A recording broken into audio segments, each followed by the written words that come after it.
Namaku Rido, dan aku berasal dari sebuah desa yang cukup jauh dari kota. Aku lahir, tumbuh, dan besar di desa hingga aku lulus SMA. Saat kuliah, atas permintaan kedua orang tuaku, aku akhirnya harus tinggal di kota. Di kota, aku tinggal bersama pamanku yang masih lajang. Pamanku namanya Beni Saputra, tapi aku biasa memanggilnya Paman Ben. Paman Ben dan ibuku adalah saudara sepupu. Paman Ben sudah bekerja di kota menjadi seorang dosen sejak 5 tahun yang lalu. Paman Ben sudah berusia 33 tahun saat ini, namun ia belum juga menikah.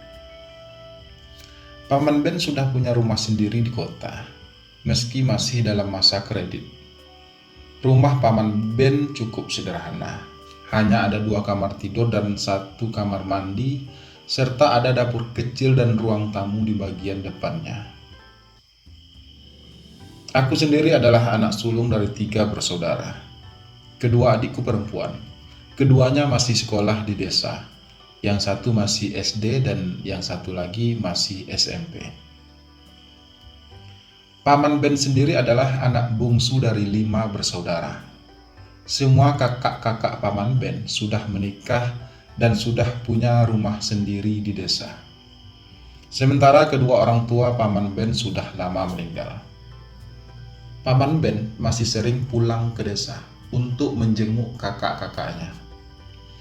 Paman Ben memang sejak kuliah sudah biasa tinggal sendirian di kota.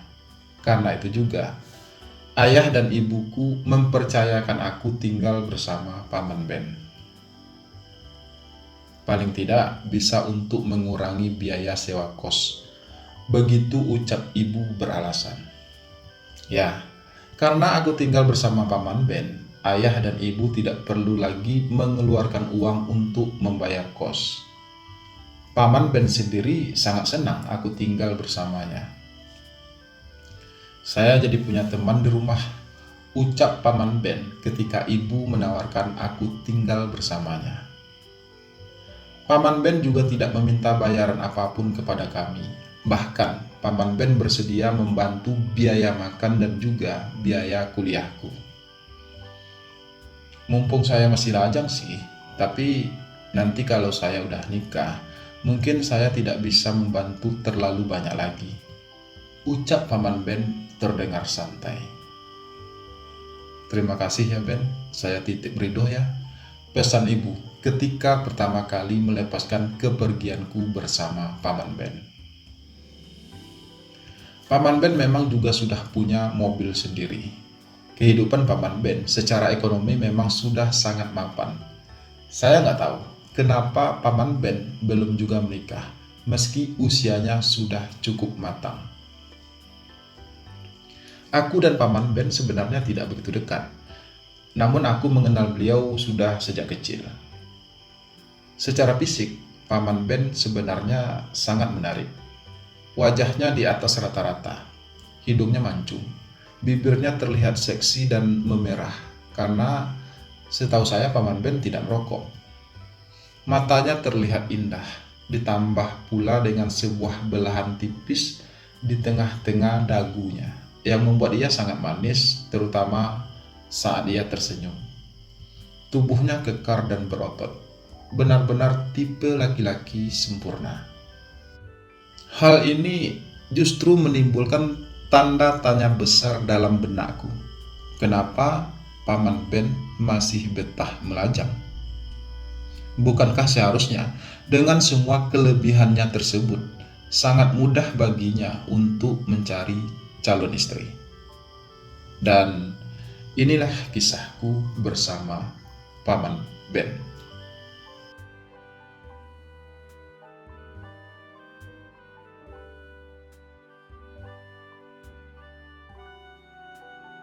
Hari pertama. Setelah menempuh perjalanan lebih kurang 5 jam naik mobil bersama Paman Ben, akhirnya kami sampai ke rumah Paman Ben di kota. Rumah Paman Ben berada tidak jauh dari kampus tempat aku kuliah dan juga tempat Paman Ben jadi dosen. Kalau naik mobil paling hanya sekitar 10 menit kita udah sampai ke kampus. Jelas Paman Ben ketika aku mempertanyakan hal tersebut. Aku memang belum pernah ke rumah Paman Ben sebelumnya, dan bahkan aku sebenarnya sangat jarang ke kota. Bukan saja karena jaraknya yang jauh, tapi juga karena aku tidak punya kendaraan dan juga jarang punya uang yang banyak. Berada di kota rasanya berbeda, terlalu bising dan cukup panas. Paman Ben segera mengajakku masuk ke rumahnya. "Ini kamar kamu," ucap Paman Ben sambil membuka pintu kamar bagian belakang yang berada di samping kamarnya. "Semua perabotannya sudah lengkap," lanjutnya. Lalu kemudian mempersilahkan aku masuk. Aku membawa tas ransel tempat pakaianku masuk. Kamar itu cukup luas, apalagi jika harus dibandingkan dengan kamarku di kampung. "Kamu istirahat aja dulu ya. Habis mandi nanti kita makan malam. Saya udah pesan makanan secara online," Paman Ben berucap lagi sambil melangkah keluar menuju kamarnya. Hari memang sudah mulai gelap. Kami berangkat sekitar jam 2 siang tadi dari desa. Saat aku berniat hendak mandi, aku kembali berserobot dengan Paman Ben yang ternyata juga pengen mandi. "Sayangnya kamar mandi hanya ada satu, jadi kita harus antri ya kalau mau mandi," ucap Paman Ben. "Atau kamu mau mandi bareng?" Paman Ben melanjutkan dengan diakhiri sebuah tawa ringan.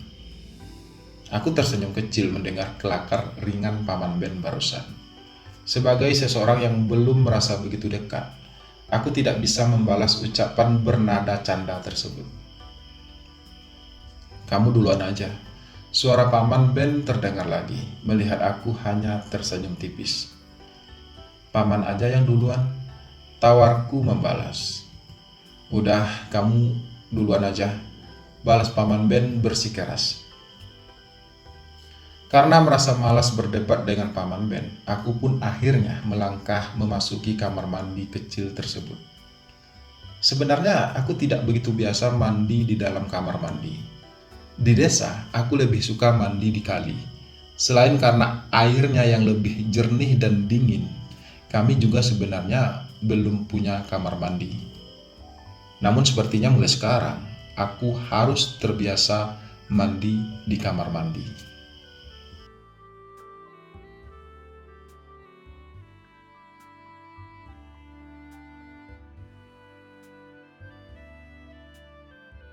Hari kedua. Ini adalah hari pertama aku ke kampus. Sebenarnya Paman Ben sudah mengurus semua keperluanku untuk kuliah, termasuk mendaftarkanku secara online. "Nanti kalau ada yang coba ganggu kamu di kampus, bilang aja kalau kamu ponakannya Bapak Beni Saputra," ucap Paman Ben ketika aku hendak turun dari mobil. Aku hanya mengangguk. Aku tak berharap akan ada yang menggangguku. Tapi jika dengan hanya menyebut nama Paman Ben bisa melepaskanku dari masalah, tak ada salahnya aku mencobanya. Namun karena ini adalah tahun ajaran baru, tentu saja aku bukan satu-satunya mahasiswa baru di kampus ini. Aku mulai berkenalan dengan beberapa orang mahasiswa baru tersebut. Ada beberapa orang dari mereka yang juga berasal dari kampung. Untuk selanjutnya, kami para mahasiswa baru mulai menghadapi beberapa orang mahasiswa senior di kampus tersebut. Tentu saja dengan rutinitas tahunan yang biasa dilakukan oleh para senior. Kami para mahasiswa baru harus menghadapi berbagai pertanyaan dan juga tantangan dari para senior tersebut. Hingga jam kuliah pun berakhir. Paman Ben ternyata sudah menungguku di parkiran. Paman Ben segera memacu mobilnya menuju rumah. "Kamu udah makan siang?" tanya Paman Ben di perjalanan. "Belum sempat Paman, tadi banyak sekali kegiatannya," balasku dengan suara lelah. Kalau gitu kita mampir di warung makan dulu ya, ucap Paman Ben.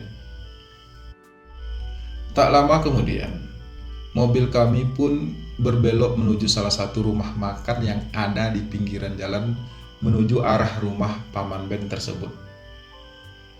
Sehabis makan siang, kami pun segera pulang ke rumah. Sesampai di rumah, aku langsung menuju kamarku untuk tertidur. Aku merasa lelah dan sangat mengantuk. Kulihat Paman Ben juga melakukan hal yang sama.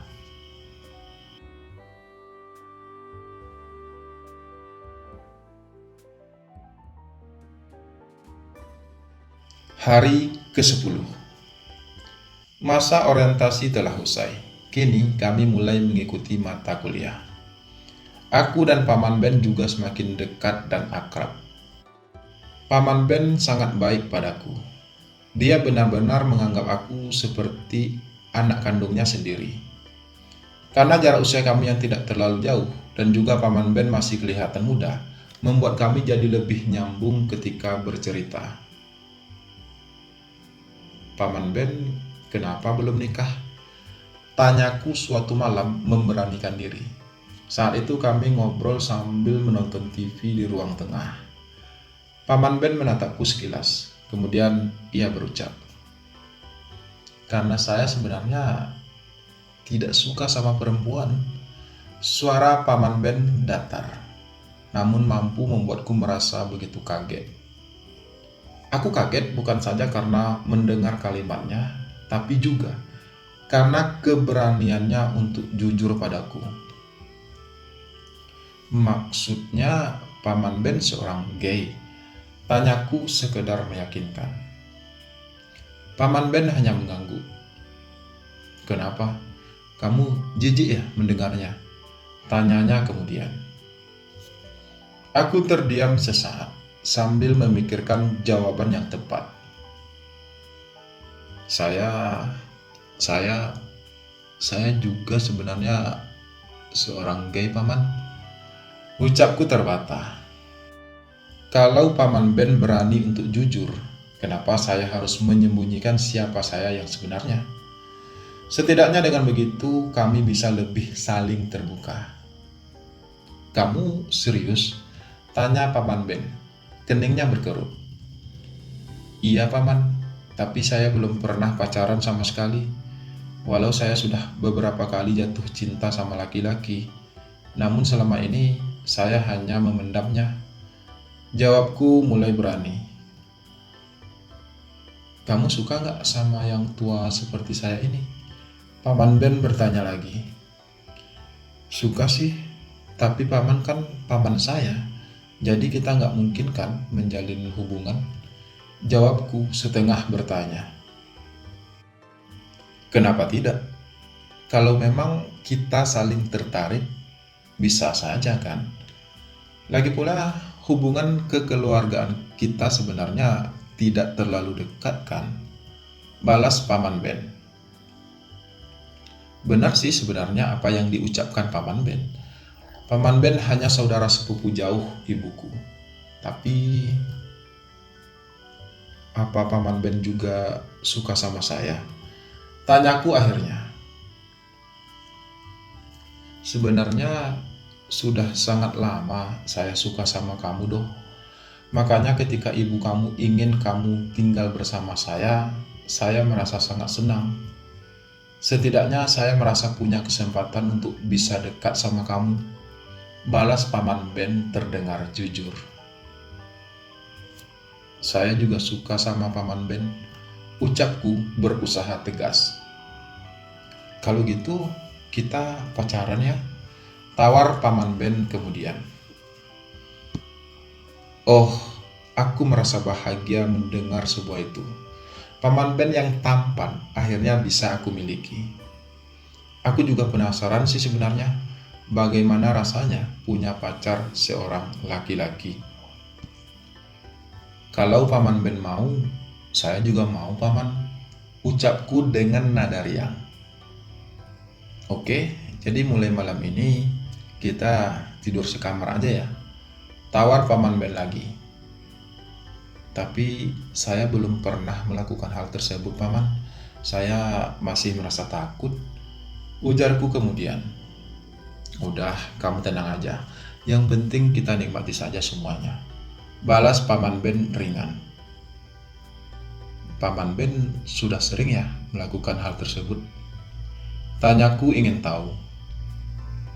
Sering sih enggak, tapi pernah sih beberapa kali. Saya juga pernah pacaran hingga bertahun-tahun, tapi semua hubungan cintaku selalu kandas. Jawab Paman Ben terdengar parau.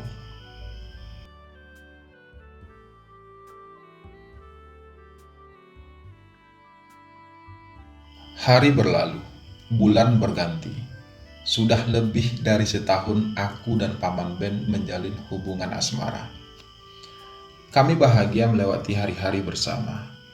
Tiada hari yang kami lewati tanpa kebersamaan. Semuanya terasa indah, bahkan terlalu indah bagiku. Namun sebagaimana kebanyakan kisah cinta para kaum gay, hubungan kami juga tidak bertahan lebih lama dari yang kami harapkan. Kami berpisah bukan karena kami tidak lagi saling cinta, tapi karena Paman Ben akhirnya memilih untuk menikah dengan seorang perempuan rekan kerjanya.